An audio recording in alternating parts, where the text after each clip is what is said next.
Winter Park. We are back on TV 18 talking skiing and NSCD with Hal O'Leary. So tell me, how long had you been skiing before you became an instructor? Well, I started to ski at 3 years old. My parents were skiers.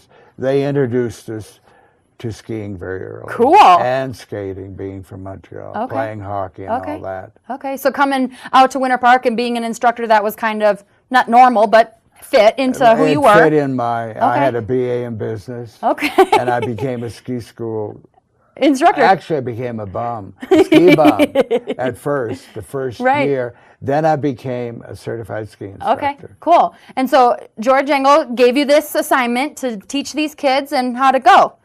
Well, it was January the 20th, 1970, and it was a miserable, cold day, almost like it is this morning. Week, yeah. This morning, windy, dark, no sun. And I had not worked with children with amputations. And they were on one ski and two outriggers. An outrigger is like a forearm crutch. And on the base of it and the bottom is a 12-inch ski.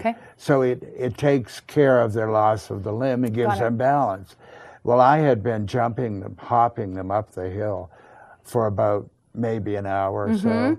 And one little guy changed the whole morning. Yeah. He was down in the snow with his glasses on his nose here, looking up at me, and he said, "Hal, I hate your guts." So I thought, we're going to stop, come back, go out on the hill at 1 o'clock, and go on the lift and continue with the skiing. And I did indeed put them on the lift at 1. I thought I was going to kill them. They had never been on the lift before. They were bailing off the lift, tumbling around. Oh my gosh. But before we got down the hill, they indeed could ski. They could turn. The wind was blowing, they were yelling. And the little guy came up to me and made my day. He said, "Hal, I really don't hate you." Oh! So kids from the Children's Hospital. Yes, 23 of them. 23, and you were the sole teacher. I was. Oh my gosh. And that's how it began. Actually, it was through the Children's Hospital. Okay. And once publicity started, in those days, 45 years ago, you would not find this anywhere. Right. There was one up in Oregon and one in California. But people started thinking, my God, they're skiing. People with disabilities are skiing at Winter Park. We started getting reservations coming in, and people would come in, and I wouldn't have the adaptive equipment.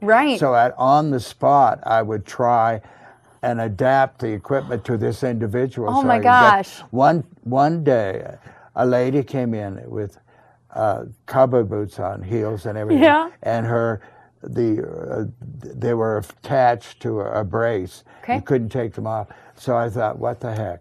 I'll just put her in a ski boot. She had an outrageous forward lean. Oh my She did learn to ski. Then there was another guy drove in.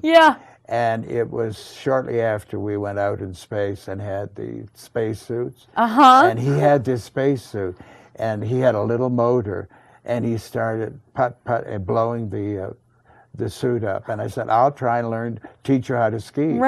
And he did. His arms and legs got straight. And I took him over, and he skied a bit, but then he sprung a leak and started drooping. So that was the end of that, but it was quite an adventure. So right from the beginning, Children's Hospital and the resort worked together?